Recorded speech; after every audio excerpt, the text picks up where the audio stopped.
কিন্তু পেনশন আৰু যি আমাৰ পেনশনৰ লগত যেটো ডিয়াৰনেছ এলাউন্স সেইটো আমি চৰকাৰ আগত যিমান মানুহৰ ঘৰ নাই বা কেঁচা ঘৰ আছে সকলোকে প্ৰধানমন্ত্ৰী আৱাস যোজনাৰ ঘৰ প্ৰদান কৰা নিয়মিত দৰমহা পাব পাৰিম যেটো আমাৰ বাবে খুব ডাঙৰ এটা ৰিলিফ তাতকৈ বেছি টকা আহে এতিয়া যিখিনি টকা আমাৰ সঞ্চয় হ'ল আপোনালোকে এতিয়া ফুল মেডিকেল ৰিইম্বাৰ্সমেন্টৰ কাৰণে আপোনালোক এলিজিবল হ'ব নমস্কাৰ দৰ্শকসকল আজি অসমৰ মাননীয় মুখ্যমন্ত্ৰী হিমন্ত বিশ্ব শৰ্মা ডাঙৰীয়াই কেইবাটাও গুৰুত্বপূৰ্ণ ঘোষণা কৰিছে কেইবাটাও ভাল খবৰ আহি পৰিছে এই মুহূৰ্তত কেইবাটাও গুৰুত্বপূৰ্ণ খবৰ আজি মুখ্যমন্ত্ৰী হিমন্ত বিশ্ব শৰ্মা ডাঙৰীয়াই এখন গুৰুত্বপূৰ্ণ সভাত তেখেতে কেইবাটাও গুৰুত্বপূৰ্ণ ঘোষণা কৰিছে আপোনালোকে স্কিপ নকৰাকৈ ভিডিঅটো শেষলৈকে চাই থাকক এই ভাষণটোত আপোনাৰ বাবেও কি আছে আপুনি জানিব পাৰিব আপোনালোকৰ ক্ষেত্ৰত কি লাভ হ'ব আপোনাৰ চাকৰিৰ ক্ষেত্ৰত আপোনাৰ নতুন আঁচনিৰ ক্ষেত্ৰত সকলো ক্ষেত্ৰতে মুখ্যমন্ত্ৰী কেইবাটাও গুৰুত্বপূৰ্ণ ঘোষণা কৰিছে চাই থাকক স্থান উদযাপন কৰিছিল আজি আমাৰ বাবে অত্যন্ত আনন্দৰ দিন যে এই গোটেই পৰিক্ৰমা কৰি থাকোতে আমাৰ যিমান ৱেটিং লিষ্ট আছিল আমি প্ৰায় সম্পূৰ্ণ কৰিবলৈ পাৰিছিল 7 লাখ লোক গৃহ প্ৰৱেশ কৰিবলৈ বাকি আছিল 7 লাখ লোকে ঘৰ পাবলৈ বাকি আছিল আৰু আমি নতুনকৈ দায়িত্ব পোৱা কেন্দ্ৰীয় মন্ত্ৰী শিৱৰাজ সিং চৌহানক অনুৰোধ কৰিছিল যে আমাৰ এই 7 লাখ পৰিয়ালকো গৃহৰ অনুমোদন পত্ৰ দিব লাগে তেখেতে আমাক প্ৰথম কিস্তিত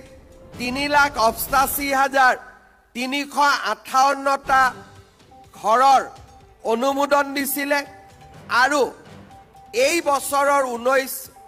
2024 চনৰ 2025 চনৰ 19 মাৰ্চত আমি গুৱাহাটীত 3,88,358 গৰাকী হিতাধিকাৰীক অনুমোদন পত্ৰ প্ৰদান কৰিছিল আজি আমি 3,24,234 গৰাকী হিতাধিকাৰীক গোটেই অসমতে আমি গৃহৰ আবলটন পত্ৰ তুলি দিম আৰু আনুষ্ঠানিকভাৱে আজিৰ পিছত প্ৰধানমন্ত্ৰী আৱাস যোজনাৰ এটা পৰ্যায় আমি সম্পূৰ্ণ কৰিব পাৰিলো দৰ্শকসকল আজি প্ৰায় 3,70,000 পৰিয়ালক অসমৰ মাননীয় মুখ্যমন্ত্ৰী মহোদয়ে প্ৰধানমন্ত্ৰী আৱাস যোজনাৰ যি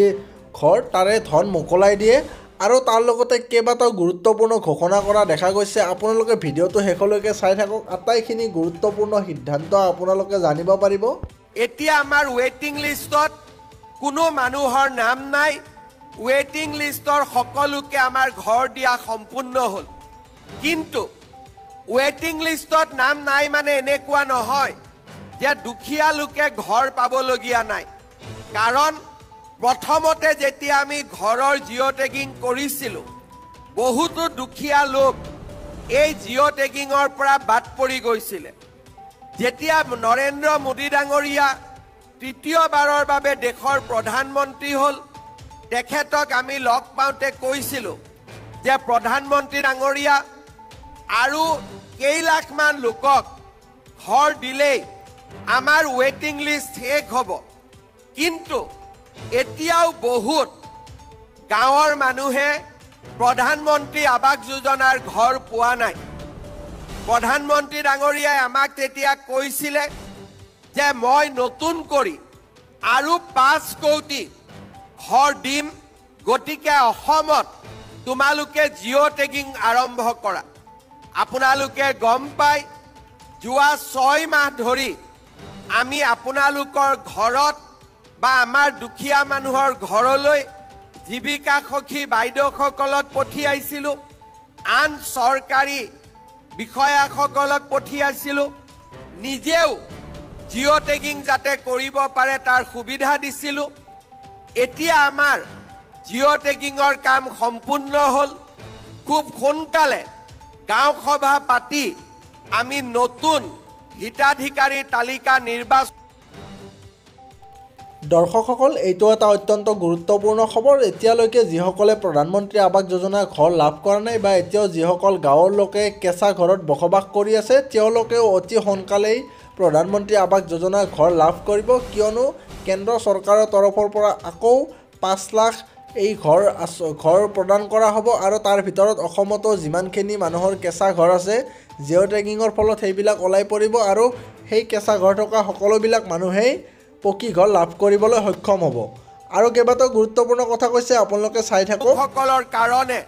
নিৰন্তৰভাৱে কাম কৰি আহিছে। কংগ্ৰেছৰ দিনত ইন্দিৰা আৱাস যোজনা নামে এটা আঁচনি আছিলে। ঘৰৰ নামত 60-70 হাজাৰ টকা দিছিলে। যেতিয়া হিতাধিকাৰীয়ে ঘৰ বনাই, ঘৰটো পাৰৰ বাঁহৰ দৰে হৈছিলে, কাৰণ ইমান কম টকাত ঘৰ বনাব নোৱাৰি। প্ৰধানমন্ত্ৰী ডাঙৰীয়াই একেকোবে এটা ঘৰৰ বাবে 1.5 লাখকৈ টকা দিয়া আৰম্ভ কৰিলে, বেছিকৈ দিয়া আৰম্ভ কৰিলে, লগত টয়লেট নিৰ্মাণৰ বাবেও পইচা দিব আৰম্ভ কৰিলে। এতিয়া আৱাস যোজনাৰ ঘৰবোৰ দেখিলে মনটো ভাল লাগে। দুখীয়া মানুহে এটা আশ্ৰয় বিচাৰি পাইছে। প্ৰধানমন্ত্ৰী ডাঙৰীয়াই ঘৰ দিলে। ঘৰ দিয়াৰ পিছত তেওঁ আমাক বিনামূলীয়াকৈ চাউলৰ ব্যৱস্থা কৰি দিলে। আজি অসমত প্ৰায় 70 লাখ পৰিয়ালে বিনামূলীয়াকৈ চাউল লাভ কৰে। এখন ঘৰত যদি 4টা পৰিয়াল 20 কেজি, 5টা পৰিয়াল যদি 25 কেজি আৰু 35 কেজিলৈকে আজি এটা পৰিয়ালে বিনামূলীয়া চাউল লাভ কৰে। মই যদি ধৰি লওঁ প্ৰতিটো পৰিয়ালে 20 কেজিকৈ পায়, বজাৰত আজি চাউলৰ কেজি 30 টকাৰ 35 টকালৈকে আজি চাউলৰ কেজি। তাৰ মানে প্ৰধানমন্ত্ৰী ডাঙৰীয়াই আমাক প্ৰতি মাহত 700-800 টকা আমাৰ ঘৰত দিয়ে। আমি চাউল কিনিব নালাগে, আমাৰ ঘৰত টকাৰ সঞ্চয়। দৰ্শকসকল, এইদৰে মুখ্যমন্ত্ৰী মহোদয়ে আজি কেইবাটাও বিষয়ত গুৰুত্বপূৰ্ণ ঘোষণা কৰিছে আৰু কেইবাটাও গুৰুত্বপূৰ্ণ ঘোষণা কৰিছে। আৰু তেখেতে ভাষণৰ মাজতে কংগ্ৰেছক সমালোচনা কৰা দেখা যায়। তেখেতে ইন্দিৰা আৱাস যোজনা আৰু প্ৰধানমন্ত্ৰী আৱাস যোজনাৰ মাজৰ পাৰ্থক্যৰ কথা কয় আৰু পাৰ্থক্য স্পষ্ট বুলি কয় যে আগৰ সময়ত যি ইন্দিৰা আৱাস যোজনাৰ ঘৰ দিয়া হৈছিলে, সেই ঘৰটো 60-70 হাজাৰ টকা দিছিলে আৰু পাৰ বাহন নিচিনা এটা ঘৰ নিৰ্মাণ কৰি দিছিল। আৰু এতিয়া 1,50,000 টকা হিতাধিকাৰীৰ পোনপটীয়াকৈ একাউণ্টত দিয়া হয়, যাৰ ফলত কোনো মধ্যভোগীয়ে তাৰ টকা হৰলুকি কৰিব নোৱাৰে আৰু তাৰ ফলত ৰাইজে নিজেই ভালদৰে এটা ঘৰ নিৰ্মাণ কৰিব পাৰে। যাৰ নামত ঘৰ দিয়া হয় তেখেতে নিজে এটা ভাল ঘৰ নিৰ্মাণ কৰি ল'ব পাৰে। এইদৰে আৰু কেইবাটাও গুৰুত্বপূৰ্ণ ঘোষণা কৰিছে মুখ্যমন্ত্ৰীয়ে। আপোনালোকে শেষলৈকে চাই থাকক। ৰেচন কাৰ্ডখন হাতত থাকিলে বিনামূলীয়া চাউল পালোঁ আৰু বিনামূলীয়া চাউলৰ লগতে যদি বেমাৰ আজাৰ হয়, চিকিৎসা কৰিবৰ কাৰণেও এই ৰেচন কাৰ্ডত বছৰি 5 লাখ টকালৈকে আমি বিনামূলীয়া চিকিৎসাৰ সুবিধা পাব পৰা হলোঁ। প্ৰধানমন্ত্ৰী ডাঙৰীয়াই আমাক কৃষক সন্মান নিধিৰ জৰিয়তে আমাক হাতলৈ টকা হস্তান্তৰ কৰা আৰম্ভ কৰিলে। প্ৰধানমন্ত্ৰী ডাঙৰীয়াই আমাক ঘৰ দিলে, বিনামূলীয়া চাউল দিলে, 5 লাখ টকালৈকে চিকিৎসাৰ সুবিধা দিলে আৰু লগতে আমাক কৃষক সন্মান নিধি দিলে। প্ৰধানমন্ত্ৰী ডাঙৰীয়াৰ দিল্লীত চৰকাৰ, দিছপুৰত আমাৰ চৰকাৰ, কিন্তু দিল্লীতো বিজেপি, দিছপুৰতো বিজেপি।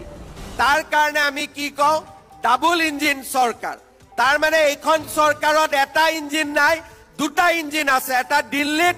এটা দিছপুৰত। ডাবল ইঞ্জিন চৰকাৰ থাকিলে লাভ কি হয়? প্ৰধানমন্ত্ৰী ডাঙৰীয়াই ঘৰ দিলে, ঘৰৰ লগত চাউল দিলে, চিকিৎসাৰ সুবিধা দিলে, কৃষক সন্মান নিধি দিলে। আমি দিছপুৰত কি কৰিলোঁ, আপোনালোকক অৰুণোদয় দিয়া আৰম্ভ কৰিলোঁ। 830 টকাৰ পৰা আজি আমাৰ অৰুণোদয় গৈ 1250 টকা পালেগৈ। প্ৰধানমন্ত্ৰী ডাঙৰীয়াই আমাক চাউল দিলে। আমি ভাবিলোঁ মোদী ডাঙৰীয়াই যদি চাউল দিলে আমি দালি দিব পাৰোঁ নেকি, আমি নিমখ দিব পাৰোঁ নেকি, আমি চেনি দিব পাৰোঁ নেকি। আজি দুমাহ আমি আপোনালোকৰ কাৰণে কি কৰিছোঁ যে 117 টকাতে 1 কেজি দালি, 1 কেজি চেনি আৰু 1 কেজি নিমখ দিয়াৰ ব্যৱস্থা কৰিছোঁ। আপোনালোকে কিনিছেনে নাই? এইদৰে মুখ্যমন্ত্ৰী মহোদয়ে ভাষণৰ মাজত ডাবল ইঞ্জিন চৰকাৰৰ কথা উল্লেখ কৰে। তেখেতে উল্লেখ কৰে যে কেন্দ্ৰ চৰকাৰৰ পৰাই যিদৰে একতা আঁচনি দিছে আৰু ঠিক একেদৰে ৰাজ্য চৰকাৰৰ পৰাও দিবলৈ চেষ্টা কৰিছে অৰুণোদয় আঁচনি, আৰু যদিহে কেন্দ্ৰ চৰকাৰৰ পৰাই যিদৰে চাউল দিছে ৰাজ্য চৰকাৰে এতিয়া দাইল দিবলৈ চেষ্টা কৰিছে আৰু পৰৱৰ্তী সময়ত বিভিন্ন আঁচনি আনিব বুলিও কৈছে। লগতে মুখ্যমন্ত্ৰী মহোদয়ে আৰু বিভিন্ন বিষয়ত কেইবাটাও গুৰুত্বপূৰ্ণ ঘোষণা কৰা দেখা গৈছে। আপোনালোকে ভিডিঅ'টো শেষলৈ চাওক, আটাইখিনি সিদ্ধান্তৰ বিষয়ে জানিব পাৰিব। হয়নে নহয়? এতিয়া আমি ঠিক কৰিছোঁ যে 1 জানুৱাৰীৰ পৰা নিযুত মইনাৰ লগতে এটা বাবু আঁচনিও আৰম্ভ কৰিম, যাতে ল'ৰাবিলাকেও পঢ়াৰ সুবিধা পায়। তাৰমানে আপোনালোকে চিন্তা কৰক যে আমাৰ চৰকাৰৰ দিনত দুখীয়া মানুহে ঘৰৰ চিন্তা কৰিব নালাগে, দুখীয়া মানুহে চাউলৰ চিন্তা কৰিব নালাগে, দালিৰ চিন্তা কৰিব নালাগে, নিমখৰ চিন্তা কৰিব নালাগে, আৰু ল'ৰা ছোৱালীক পঢ়াবৰ কাৰণে চিন্তা কৰিব নালাগে। এতিয়া ল'ৰা ছোৱালীক পঢ়ালো বোলে মামা পঢ়িলে, এতিয়া চাকৰি ক'ৰ পৰা পাম? এতিয়া আমাৰ চৰকাৰে কি কৰিছে যে 1 টকাও ঘোষ নোখোৱাকৈ ল'ৰা ছোৱালীক চৰকাৰী চাকৰিও দিছে। আজি আমাৰ দিনত 1.5 লাখ ল'ৰা ছোৱালীয়ে চাকৰি পাইছে। কোনে চাকৰি পাইছে? ৰিক্সা চালকৰ ল'ৰা, ঠেলা চালকৰ ল'ৰা, গাঁৱৰ টিউচন কৰা শিক্ষকৰ ল'ৰা ছোৱালী, আজি সৰু দোকান দি আছে বজাৰত, তেনেকুৱা ল'ৰা ছোৱালী। যোৱাকালি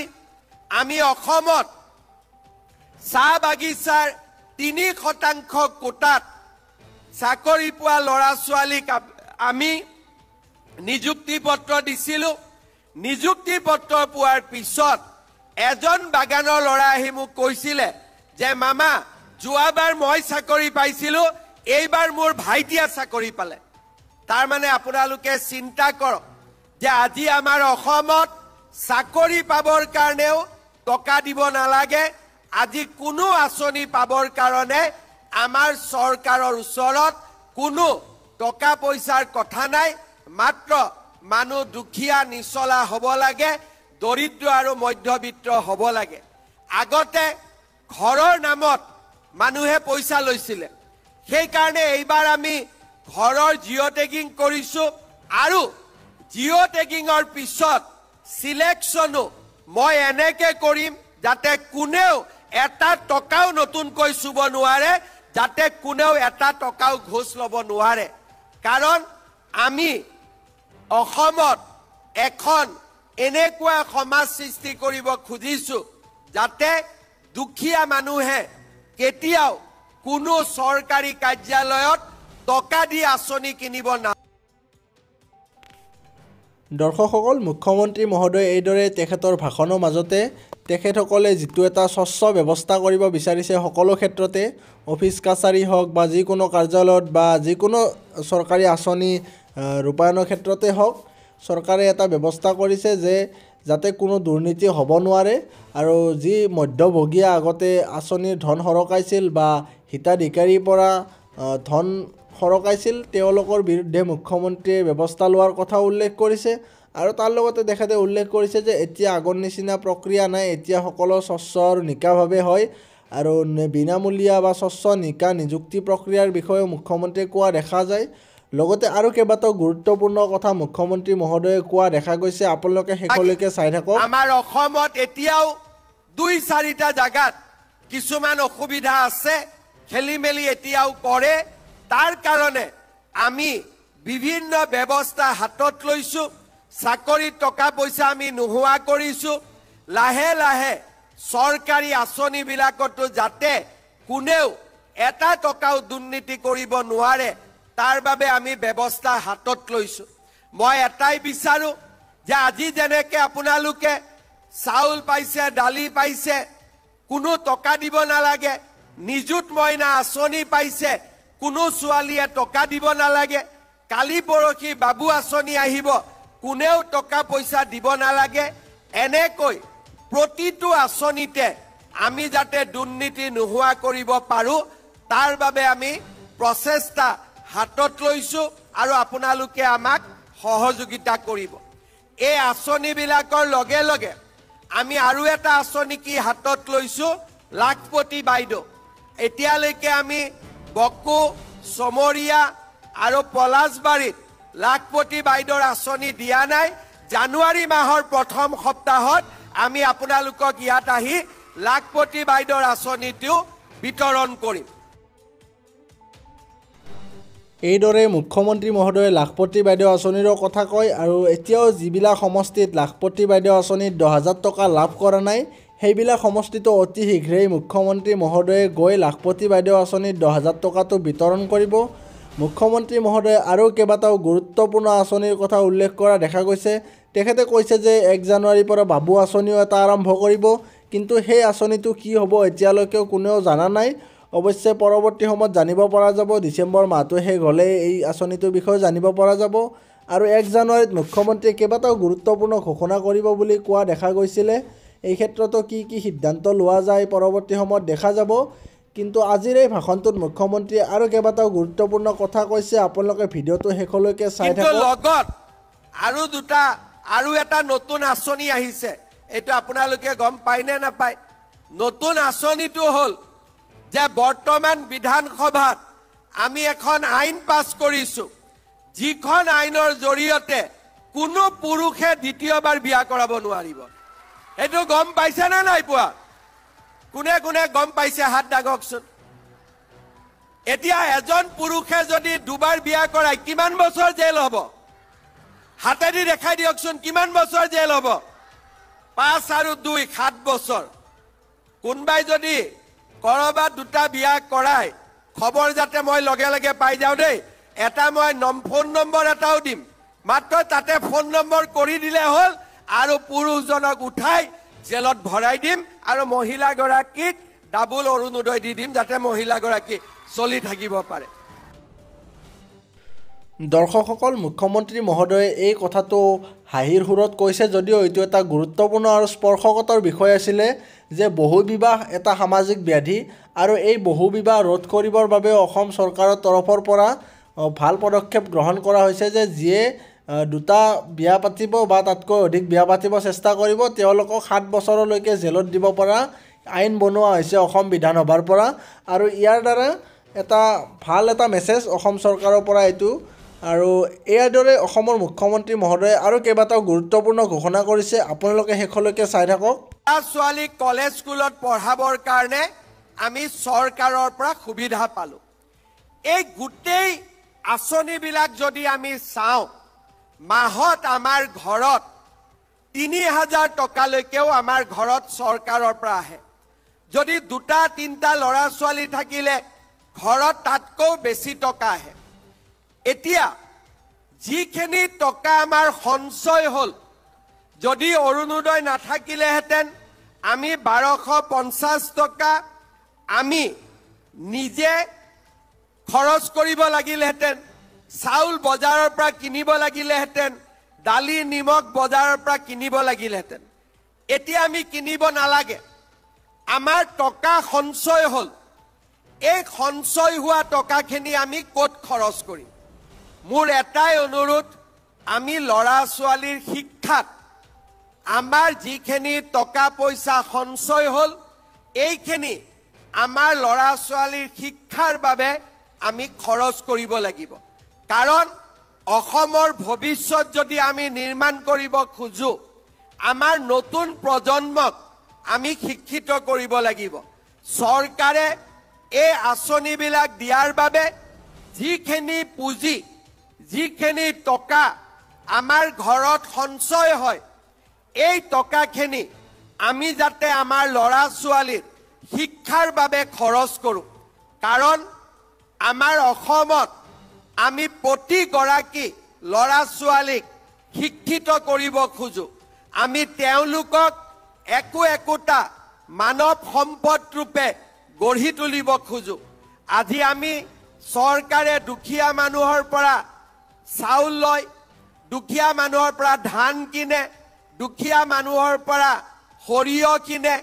দুখীয়া মানুহক আমি কিষাণ সন্মান নিধি দিওঁ এই গোটেইবিলাকৰ উদ্দেশ্য কি যে যিকেইটা টকা আমি সঞ্চয় কৰিব পাৰোঁ সেই টকাকেইটা যাতে আমি আমাৰ ল'ৰা ছোৱালীৰ শিক্ষাৰ কাৰণে খৰচ কৰোঁ সেইটোৱে হৈছে আটাইতকৈ ডাঙৰ কথা সেইকাৰণে দৰ্শকসকল এইদৰে মুখ্যমন্ত্ৰী মহোদয়ে হিতাধিকাৰী সকলোবিলাক পৰিয়াললৈ কেইবাটাও অনুৰোধ জনোৱা দেখা গৈছে তেখেতে কৈছে যে এই আঁচনিবিলাক লাভ কৰাৰ ফলত তেওঁলোকৰ যিবিলাক টকা ৰাহি হ'ব সেই টকাৰে যাতে ল'ৰা ছোৱালীক পঢ়োৱাত তেওঁলোকে ব্যৱহাৰ কৰে কিয়নো ল'ৰা ছোৱালীক যদিহে মানৱ সম্পদ ৰূপে গঢ়ি তুলিব পাৰে তেতিয়াহে তেওঁলোকৰ পৰিয়ালটো ভৱিষ্যতে উন্নত হ'ব আৰু লগতে সমাজখন বিকশিত হ'ব